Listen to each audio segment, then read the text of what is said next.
Hello all. I welcome you all to the next episode of Entrepreneur Speak series from ESL of IMT Ghaziabad. Today with us we have Sunstone Eduversity founder Ashish Munjal. Ashish, thank you for joining us today.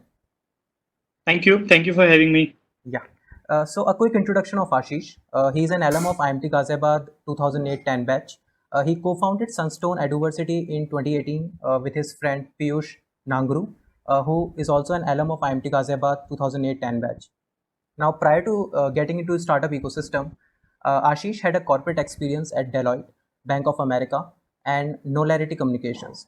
Now, before beginning this conversation, I want to congratulate Sunstone for raising 11.3 crore in seed funding led by Prime Venture Cap Partners along with others. Now, Ashish, Thank you. yeah. So, Ashish, please let us know what is your story, as in your corporate experience, and what led you into the startup ecosystem. Yeah. So I come from a middle income family, born and brought up in a small town in UP, and I was also very similar to one of lot of people at IMT. From the background perspective, typical engineer, worked for 2 years with TCS, and then obviously all of us get bored from our jobs. So I also decided to pursue MBA. And typically, I know typical kind of MBA story as well.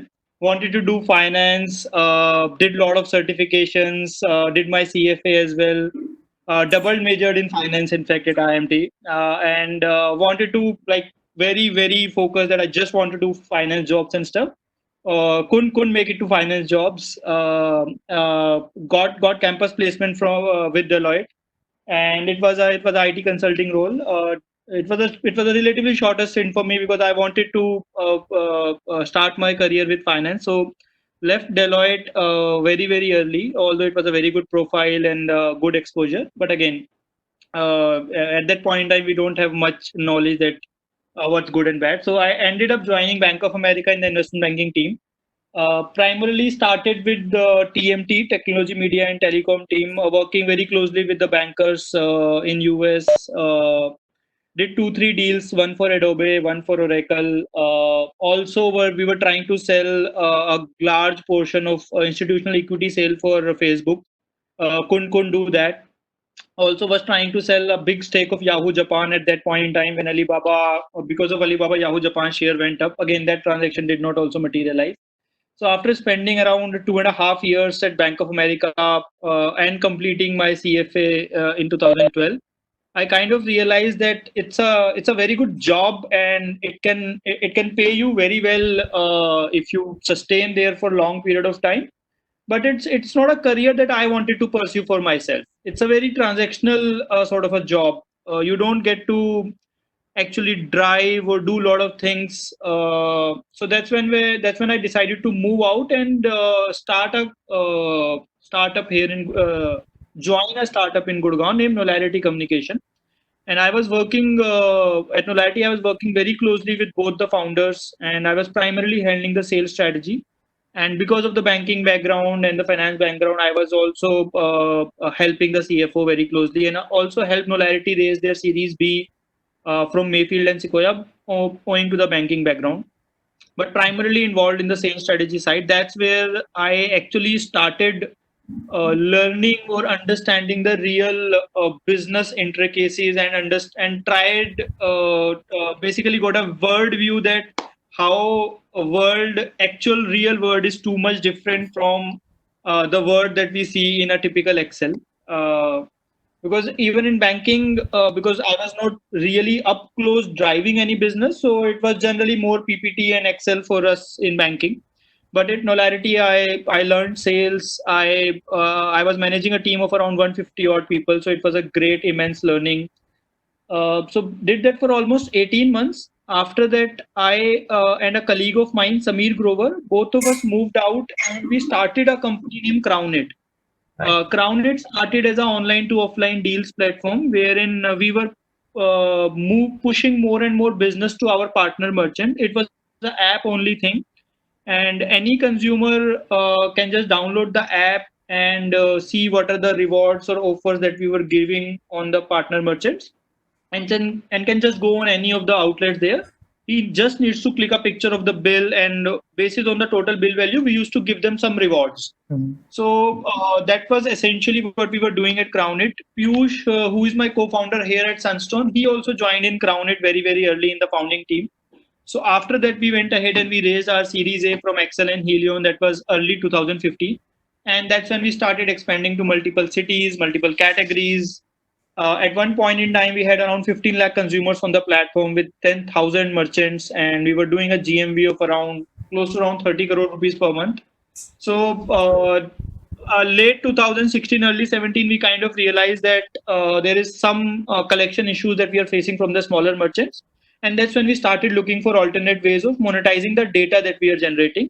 So we realized that in India, the whole of market research still happens offline. Whereas if you look at US and UK, US or primarily European markets, around 85 to 90% of their market research happens on mobile.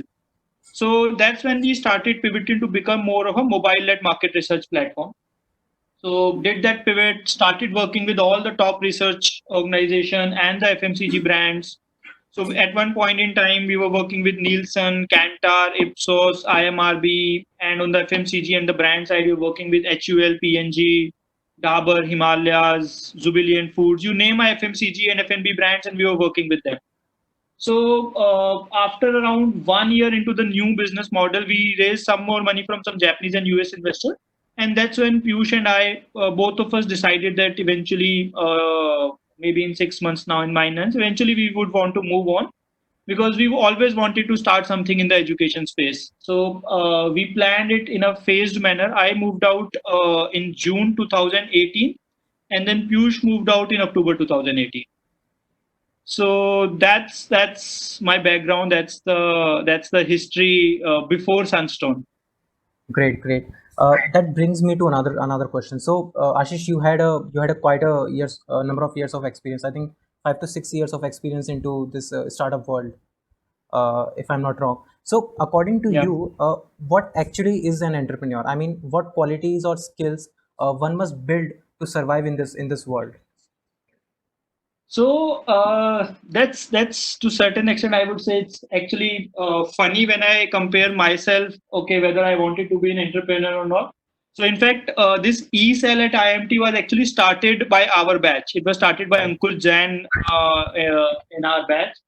And when that e-cell was being formulated, and again, I had that finance fakida, so I was running the club Finacle, which is the mutual fund that we still, I don't know if we still have it or not. It's still there. But it's still there. Good to know. So at that point in time, I when this club was being formulated, and in the first year, obviously, we were getting a lot of entrepreneurs on board to speak and everything. So I was just thinking that okay, this is something that I could never relate to personally. That starting my own company or starting something from scratch, that's something that I could never relate to because I've always come from that mindset that I want to build a career in the field of finance, whether it's investment banking or equity research or corporate finance in some large organization. So that has always been the thought process. But when I actually spent 2 3 years in investment banking, that's when I realized that okay, I just can't do this for like 15 20 years. So that's when I moved out, and when I joined Nolarity, that's when I started understanding what real business is. And after that, Samir was just moving out from Nolarity, and he asked me whether you want to be my co-founder, and maybe we can start this thing together. At that point in time, I have never imagined myself as an entrepreneur starting something. So I would not say that okay, these are the specific skill set that is required to become an entrepreneur, or this is something that you have to start preparing yourself, or start learning, listening to podcasts or something like that. I would say it's more of a mental, let's say, it's your it's your mental state whether you want to start a company or not, because taking that jump, and if you, let's say, it's been said that there are 2 3 addictions which are, let's say, very very highest level of addiction. One is carbohydrate, second is heroin, and third is your monthly salary. Very true. So when you and because I also come from a middle class family, so for me that monthly salary is very very critical. And till the time I was in Bank of America, I was just clearing my education loan. And luckily for me, when I moved out of Bank of America, I was not married back then. So there was, and I already completed my education loan. So there were no financial liabilities on me, and I could make that jump that I could join a startup. So when I would say it's more of a mental state that if you can actually disassociate yourself from that addiction of getting your monthly salary every month and you can move away from that, then you can do anything. It's just a mental state that if you are dependent on your monthly salary for your survival, then it's something that you will always be dependent on that. Very well said. Now let's talk about your current venture, Sunstone Eduversity. So what exactly is it, Yeah. and what triggered the whole idea behind this startup? Yeah, so education specifically has been very, very close to my heart. And in fact, I started something during my Bank of America days as well. Mhm. Couldn't scale that up, shut it down within 6 months itself. So that was my first entrepreneurial bug. After that, it was always key. We want to do something in the education space. So generally, वैसा सा idea था. It was never that okay. I was not very clear that okay what I want to do and what I want to build. So when I moved out of Crown 8, I was very clear, and because I have already done one startup, so there is that fear was not there कि अब अगला startup चलेगा नहीं चलेगा, that we've already overcome that fear. So उस point in time पे we were very clear that okay, now we want to start something in education space, and it's not that we have an idea and once we move out of Crown 8 next day we'll start a company. That was not the case. We knew that we have to spend some time to understand the education market in India, what's happening in the overall edtech space, and maybe then we'll figure out that okay, what we want to build. Mhm. So the good thing is that after spending 4 or 5 years with Crown 8, we knew every entrepreneur in the education industry, or overall the startup ecosystem in India is not very large. So you know every other entrepreneur through one or second degree of connection. Mhm. Similarly, you know a lot of investors as well within one or second degree of connection. So good thing is that when I moved out in mid of 2018, I had the access to every education entrepreneur in the country, and I had the access to every other investor in the country. So I spent around 3 to 4 months just reaching out to people, entrepreneurs, and understanding what they are doing.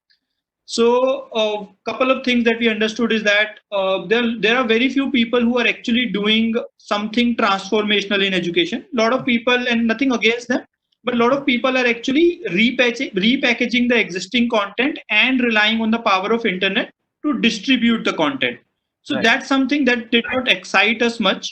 And then we were looking for basically hard problems to solve. What is, let's say, a hard problem in education? And then when we started spending more and more time on education, and specifically on the higher education, that's when we realized that if you take any program, whether you take engineering or you take MBA, so let's say in MBA there are 4,000 MBA colleges in India, and there are around 3 lakh students who graduate every year, who complete their MBA every year. Now, if you look at top 10% of these students, Mhm. so out of 3 lakh students, the top 10% of these students, they goes to top colleges like IIMs, IMT, Excel, FMS, SPJAN, IMI. You can just from again, हम लोग जिस दुनिया से आते हैं, हम लोग IIM को अलग श्रेणी में रखते हैं, IMT को अलग श्रेणी में रखते हैं, and then we will keep, let's say, a BIMTech in a different Mhm. level, right? But these are again, all of them are part of this top 10% students. Right. Overall अगर आप top के 10 या 12 colleges ले लेंगे, तो उसमें से कुछ 7 से 10 हजार बच्चे ग्रेजुएट होते हैं. Mhm. अगर आप उसके नीचे के और 10 हजार बच्चे ले लेंगे, तो इसमें IMT, IMI, 4, MDI, ये सारे कॉलेजेस आ जाएंगे. And then for the other remaining 10,000 students, you will have all the BIMTechs of the worlds, Christ of the worlds, TAPME, and all one level below colleges. But Mhm. again, they still form the part of top 10% of the students. Now, when you look at the remaining 90% of the student, so this is the actually the massier market. This is the large market. Right. 2,70,000 बच्चे इस market में बैठे हैं. Now अगर मैं आपसे पूछूं कि यार ये 2,70,000 बच्चे किस तरीके के कॉलेजेस से एमबीए करते हैं, तो हम लोग, because we come from that top tier mentality, we don't even know the names of these colleges. हो सकता है कि लेट्स से अगर मैं मेरठ से आता हूं तो मुझे मेरठ के आसपास के कुछ कॉलेजेस के नाम पढ़ा होंगे, but that just because I was born and raised in Meerut. I would not know any college let's say in MP who is comprising in the those remaining 90%. So this is the limitation of our worldview, that we don't even know कि actual जो India है, जो भारत जिसको बोलते हैं हम लोग, वो पढ़ाई कर कहाँ से रहा है, वहां पे एजुकेशन क्वालिटी क्या है, वहां से ग्रेजुएट होने वाले कितने बच्चों की जॉब लग पाती है. And then when you start doing your research, you realize that situation is actually far more worse than what you initially thought. So if I give you just numbers, and these are startling numbers, every year there are 3 lakh students who opt for MBA every year. Mhm. Out of these, only 1,20,000 students are able to get a job, any kind of job. And अगर आप इसमें से जो top के 10% बच्चे हैं, जो 30,000 बच्चे हैं, उनकी तो ऑब्वियसली जॉब लगी जाएगी. अगर आप उनको हटा दो तो जो 2,70,000 बच्चे बचे थे, उसमें से there are only 90,000 students were able to get a job. And MBA was supposed to be the professional degree. At least if you're doing your MBA, you should be able to get a job. And this is not a MSc or a MCom. The situation in a MSc or a MCom is far, far poor. There only less than 10% of the students are actually able to get a job. So we have a huge pool of students available who are ready to pay, let's say between, and I'm again not talking about the top tier colleges, in the tier 3 and below colleges, the average MBA fees is between 4 to 8 lakh rupees. So they are ready to pay between 4 to 8 lakh rupees for their MBA, and still only 35% of them actually are able to get a job even after paying 4 to 8 lakh rupees. And even there's So a job mismatch also. Yes, and this is job mismatch also. So that's the problem that we identified, that so all of us, what happens is that when we talk about high quality education, world class education institute, we somehow end up thinking about the top tier colleges or universities, right? So then we thought that why can't a world class educational institute be created for this middle income, or not middle income, but middle section of the students who are not so great in education or academics, that they can make it to the top tier colleges. Because they have the ability to pay, and if they are paying 4 to 8 lakh rupees, they should also get a great quality of education. The kind of job that they will be doing will be very different from the kind of jobs which the students from, let's say, top tier institute will be doing. Right. But we are not giving them the right skill set. If you talk about the skill set, there are a lot of reports from SOCHM, from NASSCOM, which says that only 7 to 8% of Indian MBA graduates have the right skill set to work in a job. Now we never ask questions that why is that the case. The reason, and it's a very simple reason. So when we look at, let's say, when we look at AICTE or UGC recommendation that what needs to be taught in a MBA B school, we generally see that they would recommend that you teach strategy management, you teach, let's say, brand management, equity research, portfolio management. These are the typical subjects that you would also have in your MBA, right? Right. And if you look at the remaining 90% of the students, whether they will be doing jobs in equity research, no, because the equity research jobs will be taken care by the top 10% student. Whether they will be doing jobs in brand management, no, again those jobs will be taken by the top 10% student. Similarly, whatever we are teaching them, they will not be working on those things. So हम पढ़ा सबको same चीज रहे हैं, ऊपर से नीचे तक. IIM का बच्चा भी स्ट्रेटेजी पढ़ता है, टियर 4 कॉलेज का बच्चा भी स्ट्रेटेजी पढ़ता है, बट टियर 4 कॉलेज का बच्चा कभी स्ट्रेटेजी कंसल्टिंग नहीं करेगा, बट IIM का बच्चा करेगा. इसीलिए AICTE या UGC वो रिकमेंड करता है कि आप वो चीज पढ़ाओ. What we are saying is that ये जो बीच वाला बच्चा है, इसको जॉब्स कैसी मिलेंगी? इसको डिजिटल मार्केटिंग की जॉब मिलेगी, इसको लॉजिस्टिक सप्लाई चेन की जॉब मिलेगी, इसको सेल्स मैनेजमेंट की जॉब मिलेगी, इसको लेट्स से रिक्रूटमेंट की जॉब मिलेगी. He will get jobs into banking operations, customer relationship management, insurance sales. But we are not teaching these things in the college, in our curriculum. So that's why we completely change the whole curriculum that we are supposed to be there, and we create curriculum as per the demand of a corporate for these kind of jobs, and then plug this curriculum in our MBA program and then teach students. So that's the whole thought process, and it's a very, very large market which we are catering to. And interestingly, what we have done is that rather than setting up our own university and colleges, because that's not something who we are. We are more tech first kind of people. So what we do is that there are thousands of colleges in India which are vacant. So Right. again, one more interesting fact about our country is that India is a case of super oversupply when it comes to education. So when I speak about MBA, there are 6 lakh seats which are available, but only 3 lakh students take admission. So if you want to do an MBA from a tier 3 college, you just have to walk in and you can Right. get admission. There is no test, no interview. You just walk in and you can get admission. Still after that, the college are only able to fill 50% of their seat. And if you look at these colleges, for them, if they are not able to fill their seats, it's like a perishable inventory for them. It's like airlines. Right. If, let's say, if I'm flying today and if that airline is not able to fill their seats, it's a complete loss of revenue for them. It's like it's like movie theaters, right? So this is exactly the same way the colleges are also, because if they are not able to fill their seats, they loses on the revenue for the whole 2 years. Right. Right. So, because these colleges are also operating at now 50% occupancy, so it becomes much more easier for us to, rather than setting up our own colleges, we go and partner with these colleges. And because we come from education first mindset, so we go with our best practices of education, technology, LMS, program design, curriculum, and just use the physical infrastructure of these colleges. That's some interesting facts about the whole sector, Ashish.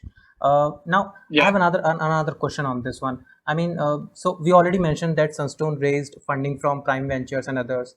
And as a founder in general, what do you think is how crucial funding is to the startup, and when should a startup actually go for it? So that's a interesting question. So it totally depends on what your business is. So funding is so raising funds is not something which I would say is essential or necessary for a company to succeed, Okay. right? There are two main factors there. One is that what are you building for? So whether you are building this company for, let's say, maybe you have a target of, let's say, I want to reach 100 crore rupees of revenues, or you want to reach, let's say, 1,000 crore rupees of revenues, and what is the timeline for which you are targeting? Whether you want to reach, let's say, 100 crore rupees in 3 years, or you want to reach 100 crore rupees revenue in next 7 to 8 years. That's number one criteria. Second criteria is that as a business model, whether your company can initially survive without the additional capital being pumped in. So if you look at any sort of consumer internet company can just not survive without any additional capital being pumped in the initial years of his life. So you cannot say that a Flipkart could have been made without, let's say, a VC or a PE funding.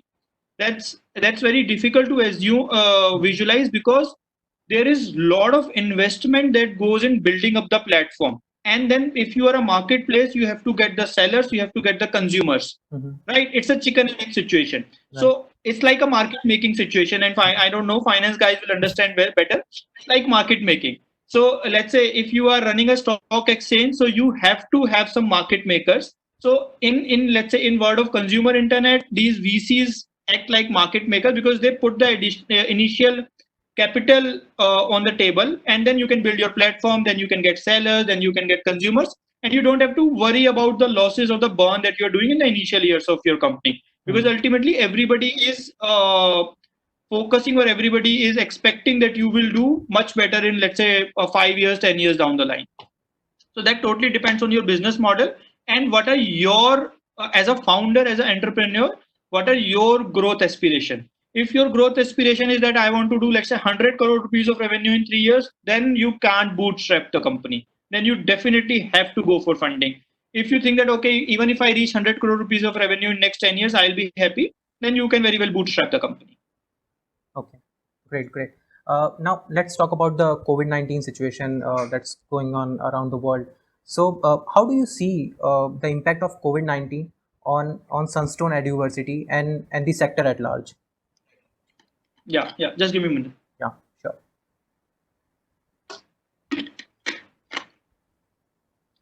So COVID-19 is definitely something which none of us expected, and none of us basically thought that these kind of things, this kind of thing can actually happen. And there are a lot of memes, and everybody would have seen that. Okay, and this is specifically coming from a lot of the people who used to work in large consulting firm, that they presented a lot of slides to their client that this will happen in 2020, this will happen in 2020. Nobody visualized or anyways predicted that okay, this can happen in 2020. So jokes apart, but this is something which is very very serious, and it is actually a big blow to a lot of startups, and not only startups, to a lot of industries as well. Mhm. Now, how much of effect this COVID-19 has on your company, your startup, it depends on which sector you are operating in, Mhm. and what is typically, let's say, what is where you are getting your revenues from, right? So let's say, and specifically speaking about our sector and Sunstone. So because we are in sector of edtech, good thing for us is that we could completely move online and we could continue our classes and everything. So essentially, on the whole edtech space, the COVID-19 is actually more of a it's not a great thing to say, but it's more of a positive thing for all of us, for all Mhm. everybody in the edtech space. So there are a lot of tailwinds for all of us who are actually operating in edtech space. Now, specifically talking about Sunstone, so one thing that I did not cover where I was talking about Sunstone is that when we saw this problem of employability in the middle tier or in the middle to lower tier segment of student, we Mhm. wanted to obviously solve that. Mhm. And what we realized that is that as an education provider, none of the colleges or universities are actually taking responsibility of a student's education, because Right. all these colleges or universities, they get their fee upfront when the student joins. Now after that, let's say after spending 2 years in his MBA, whether he's becoming employable or not, that's nobody's responsibility. If he's able to get a Mhm. job, great. If he's not able to get a job, it's okay. Mhm. Nobody is bothered about it, right? Because these tier 3, tier 4 colleges do not have a brand to basically protect or brand to answerable to, right? The students are coming to do MBA. They're not coming to specifically do MBA from, let's say, a Sir Chotu Ram college or any of these Mhm. colleges, because they Mhm. don't have any brand. So that's why it becomes, the students anyways wanted to do MBA, and he just chose that okay, out of these 5 colleges, which one is near to me, and on basis of that, student took that decision. Mhm. Now this is something that we wanted to solve, and we came up with this, that okay, we want to make higher education accountable. Now when we say accountable, we mean that if anybody who is graduating from Sunstone is not able to get a job, then it should not be that I will just wash my hands and go away. I should be responsible to ensure that any student graduating from Sunstone should be getting a job, should become employable by the end of the program. Now, there can be a lot of, let's say, things, there can be a lot of high quality education, training and development, a lot of such thing I can put in place. Mhm. But whether as a part of, if it is not part of my business model, then it may not sustain as the company grows or as the company scale up. That's when we came up with this concept of pay after placement.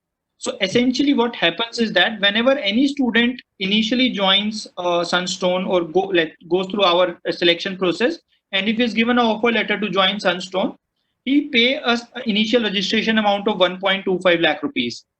Now, after that initial registration amount, we don't charge anything. For next 2 years, he doesn't have to pay even a single penny to us. After that, if he, let's say after 2 years, when he get a job, Mhm. then he needs to pay his fees, and we have linked the fees as well to the salary. So whatever salary the student gets, he needs to pay 10 times of his monthly salary as his fee. So let's say if a student get a job of 35,000 rupees, he will Mhm. pay me 3.5 lakh rupees at the Mhm. end of the program, Mhm. plus initial 1.25 lakh rupees, total 4.75 lakh rupees. By doing this, what we have done is that we have linked our revenues to the student success. Now, all of us know that a company will do anything and everything to maximize its revenue, Right. right? Right. Now, whatever I may do to maximize my revenue, I will end up benefiting my students. Mhm. this is like a self-correcting loop that we have put in. Whatever we may do, ultimately we will end up benefiting our students on. That's a very very interesting strategy out there, Ashish.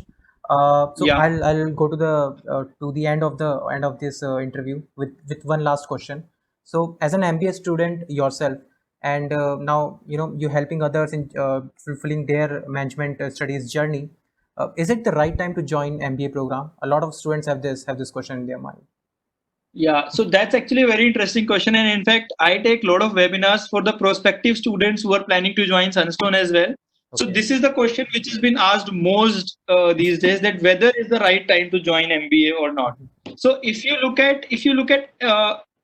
actually take out the data, Mhm. and whether it's like, let's say, during the dot-com bubble, during, let's say, your subprime crisis, the time when we graduated. Mhm. So actually the best time to do MBA is actually when the crisis is at the peak, because Okay. ultimately things will start getting better from now on. Whenever Right. the peak of crisis, I don't know whether the peak of COVID crisis is May 2020 or it will be in July 2020, but it will be somewhere near. It will be somewhere in next 3-4 months only, Mhm. right? So the students who will be joining the MBA program right now will be able to reset their career, because let's say if you just completed your engineering, now if you go out in the job market, it will be very difficult for you to actually able to get a good job. I mean, Right. you will be able to land up with a job, but it will be very difficult for you to get whatever aspirational job that you wanted to do. Mhm. But if you join a MBA program right now, you will be first, you will be completely able to reset your career. Secondly, when you will be graduating in 22, by that time economy will definitely be on boom, because we all of us will agree that in next 1 year this COVID thing will go away, and then the recovery will start. And then obviously at that point in time everybody will be in full force that okay, now economy needs to come up, government will do a lot of, let's say, pump in a lot of either fiscal things or anything.